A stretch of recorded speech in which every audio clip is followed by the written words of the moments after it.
Sa panahong kasalukuyan, nagbago na ang paniniwala at pananaw ng mga tao.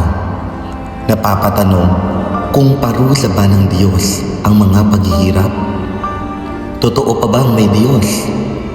O sadyang ang mabuhay sa mundong ito ay tila penitensya?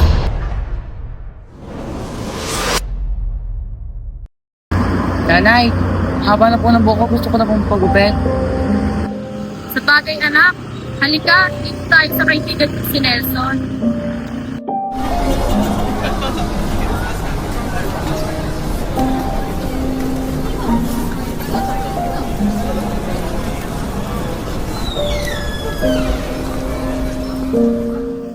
Ano ba yan? Naligaw pa yung malas na mag-ina. Buena mano pa. Grabe ka naman paring Nelson. Huwag kasi puro negatibo ang iniisip mo, kaya yun ang nangyayari sa'yo eh. Minsan, kung ano ang iniisip, yun din ang nangyayari. O siya, sino ba magpapagot eh? Diyan sinto mong anak. Opo, ako nga po.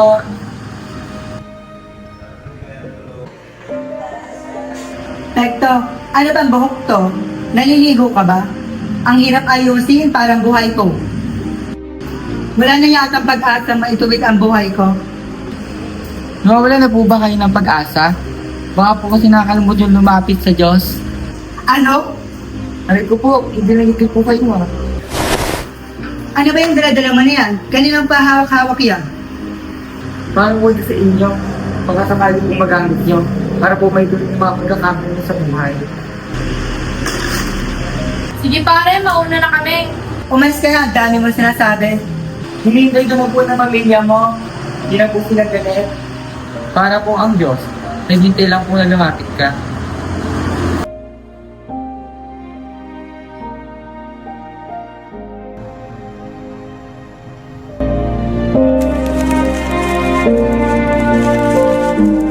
Kung iahayag natin ang ating mga kasalanan, tayo'y patatawarin niyo.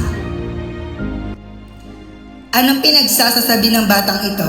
Na hinihintay ako ng pamilya ko at ng Diyos na halos gawing penitensya ang buhay ko? Bakit nga ka binigyan ng plancha? Upang ituwid ang mga mali sa buhay ko? Anak, kumusta ka na? Hindi mo ba ako dadalawi? Uwi ka na anak, gustong gusto kitang mayakap.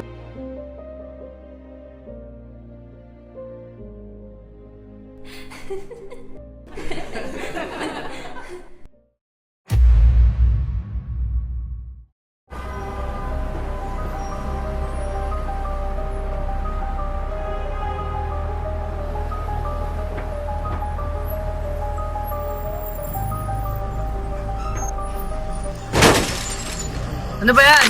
Nakaharang kayo sa daan. Mamadali ako oh. Kayo po manong yung hindi nakatingin eh. Nakatingin lang po kayo sa cellphone nyo. Ay nako, sinamalas nga naman oh. Bili na lang po kayo sa amin. Wala po kaming benta eh. O ngayon, saka niya ako pabibilin. Sadya niyo to no, para kayong mga scammer. Lahat na lang talaga ng mga tao ngayon, manloloko. Kaya, maglokohan na lang tayong lahat. Di po yung totoo. Masyado pong malabo yung paningin sa mga magagandang bagay sa mundo. Walang katapusang penitensya ang mabuhay sa mundong ito. Wala nang totoo. Huwag niyo pong sasaktan ng anak ko. Hay! Huwag na lang po kayo bumili. Tanggapin niyo lang po ito. Ano yan? Salamin sa mata? Aanhin ko to. Opo. Upang makita niyo po ang dami ng taong na-scam niyo. Upang makita niyo po ang sitwasyon ng mga buhay nila ngayon. Ano? Buhay nila ngayon ay para na rin penitensya. O siya! Mauna na ako!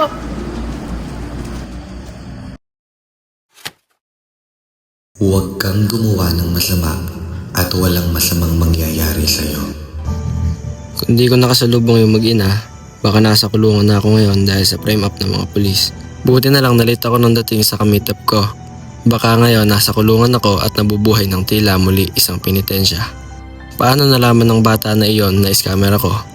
Dahil sa salamin na ito, nakita ko ang daming buhay na sinira ko.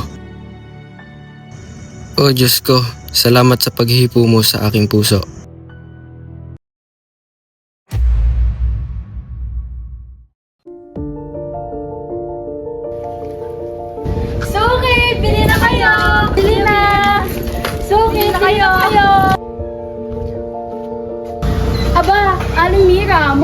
ng paninda ngayon, pero mukhang walang bumibili sa'yo. Baka laos na yung mga paninda mo. Aba, mas mabuti ng maraming paninda kaysa parang panis at bulok katulad ng sayo. Kung gusto nyong matuto at dumami ang suki nyo mag-ina, gayahin nyo ko. Nako, wala akong balak matuto sa kagaya mo na puro panlalait lang ang inaatupag.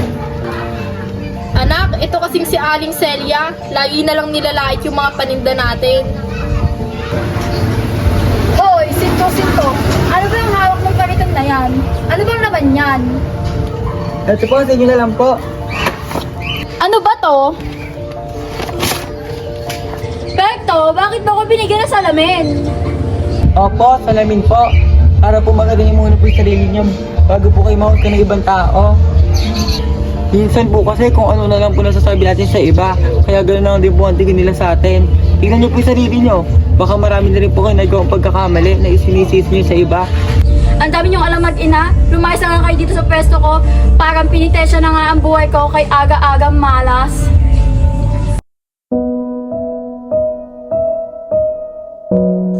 Dahil sa salamin na ito, nakita ko ang aking refleksyon na hindi rin ako perpekto at marami rin akong kapintasan na puro chismis din ang lumalabas sa aking bibig.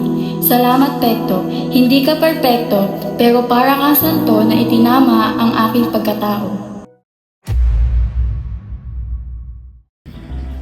Salve, itigil mo na kaya yung trabaho mo na hindi marangal. Baka mapahamak at magkasakit ka pa pag pinagpatuloy mo yan. Hirap lumaban ng patas ngayon. Kahit lumaban ka ng patas, talo ka pa rin. Eh dito na tayo sa Isimani. Di ka ba napapaisip kung tama mo ba yung ginagawa mo? Sinasakripisyo mo yung sarili mo para lang kumita ka. Hindi ko naman kikitain sa ibang trabaho na marangal yung kinikita ko ngayon.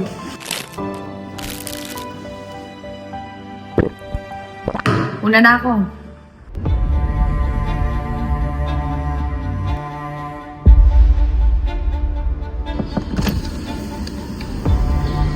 Bukod sa item ko, pwede mo naman akong bilhin. Malinis naman ako.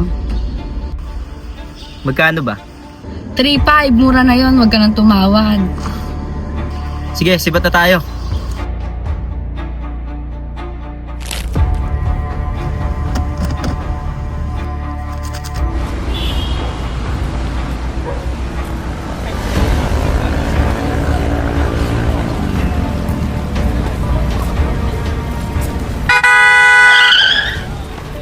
Ano ba yan? Tumingin ka naman sa dinadaanan mo, nakakaperwisyo ka!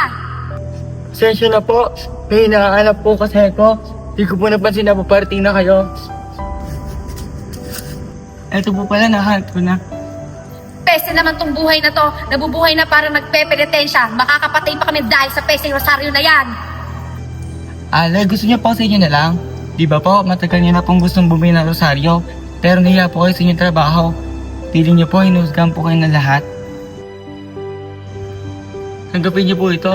Dahil ang Diyos, di po kayo husgahan. Mahal at tanggap niya po kayo. Sige, amin na nga yan. Mag-iingat ka na lang sa susunod. Leching sintu-sintu na to.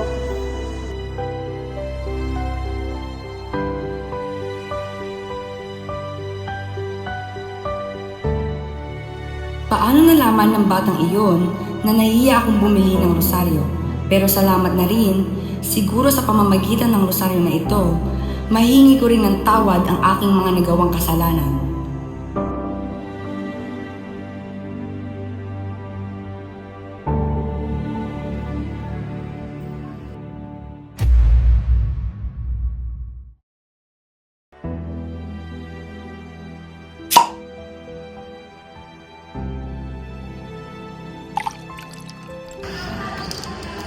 Naglilibang lang naman tayo para makalimot eh.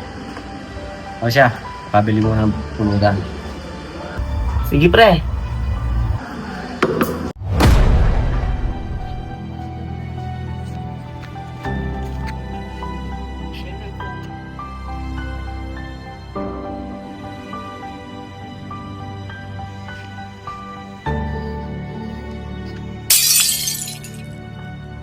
Anak naman ng tinapay oh. Titingin ka kasi dinadaanan mo. Pasensya na po kayo. Patawad po. Alam mo bang para ako nagpenitensya sa hirap para kitain ko lang pinampili neto? Wala po akong pampalit sa mga yan. Gusto niyo po itong krus sa inyo na lang? Ano ba yan? Aanin ka yan? Sintu-sintu kang hayop ka!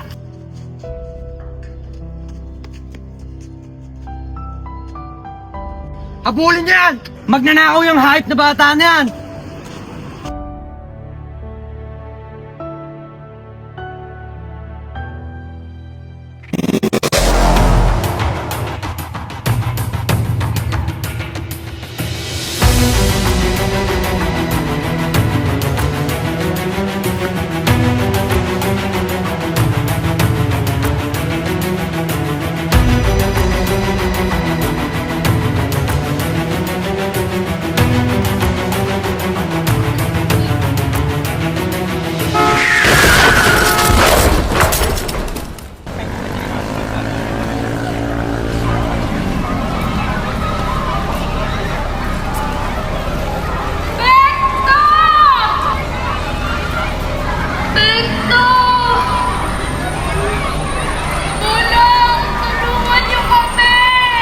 Si Michael ang may kasalanan yan! Pinahabol niya sa mga tao! Mira! Ikaw pala yan? Anak mo siya? Anak mo ang batang ito? Mano, di ba ikaw ang nagpahabol niya at magnanakaw ka ang batang yan? Michael, hindi siya magnanakaw. Hindi magnanakaw ang iyong anak. Ang iyong anak.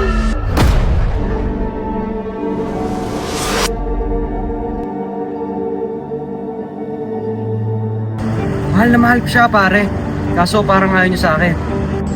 Idaan mo lang kasi sa santong paspasan, pare. Basta pare, akin lang siya. O bahala. Pare na siya.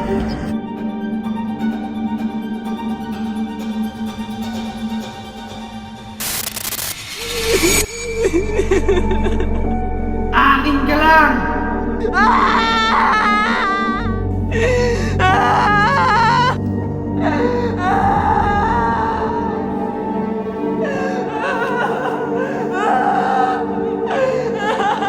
Huwag na huwag ka magsusumbong kahit kanino ah! Minum ka! Ayoko yan. Michael, pakawalan mo na ako dito.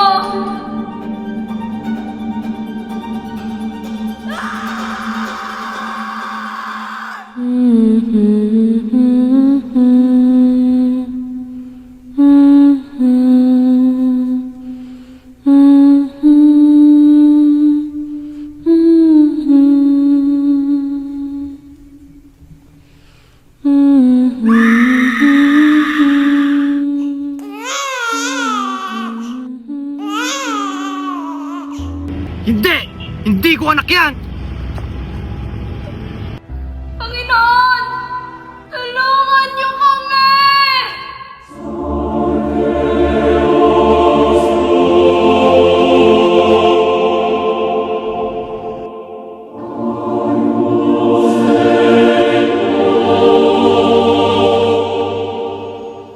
Sa kalagitnaan ng gulo ng buhay ko, ginamit mo si Pekto upang ipaalala sa akin ang inyong pagmamahal. Kung hindi ko siya nakausap, baka nabubuhay pa rin ako ngayon sa kalungkutan na parang penitensya sa hirap. Magulo man ang buhay ko, ngunit ang panalangin ko'y sana'y maging tulad sa inyong puso. Panginoon, si Pekto na nilikha mong hindi perpekto na sa mga mata kong mapanglait ay hindi nakaligtas. Naway pakinggan niyo rin po ang aking panalangin, kahit mula sa aking makasalanang bibig. Huwag mo po sanang kunin mula sa mundong ito ang isang anghel na gaya ni Pekto. Totoo nga siguro ang guardian angel. Salamat at iniligtas ako ni Pekto. Lord, dalas man po ako manloko, pero itong dasal ko pong ito ay totoong totoo. Kung hindi ko siya nakasalubong noon, baka ngayon hindi ko na alam magdasal. Baka pinitensya pa rin ang buhay ko tuwing kasiping ang iba't ibang lalaki. Babae man ako mababa ang lipad, ngunit ang aking panalangin, sana ay makalipad ng mataas at inyong marinig. Ang kariton ay parang krus naming pasan ni Pekto. Mabuting anak si Pekto kahit hindi siya perpekto. Bunga man siya ng kalapastanganan at siya man ay may kapansanan. Minahal ko po siya ng higit pa sa aking buhay. Ano pa po bang penitensya ang dapat kong pagdaanan? Panginoon, bigyan niyo po siya ng ikalawa niya pong buhay.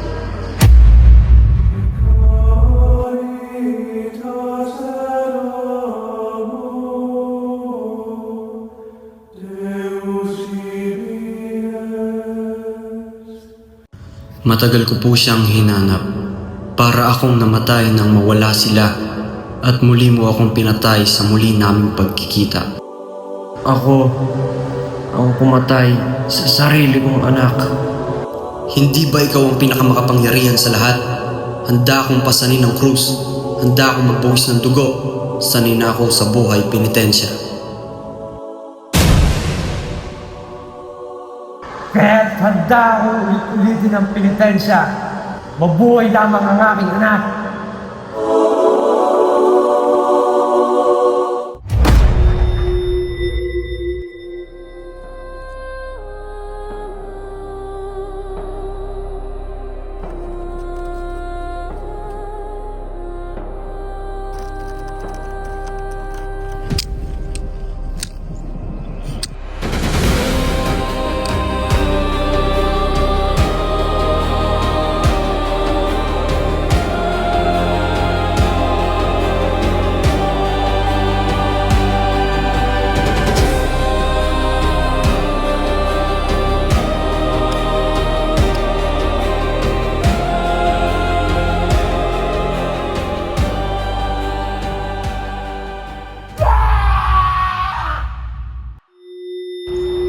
Nanay!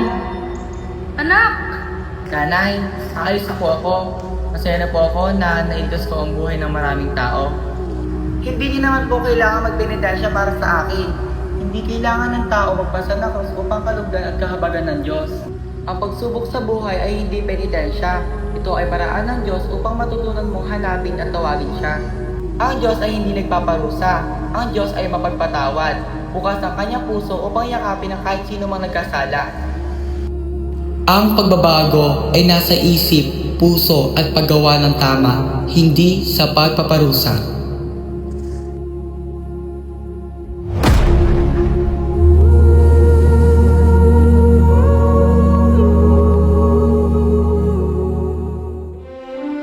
Si Pekto ay isang anghel na ipinadala ng langit. Ang kanyang mga alaala ay mananatili sa ating mga puso upang ipaalala sa atin kung gaano tayo kamahal ng Diyos.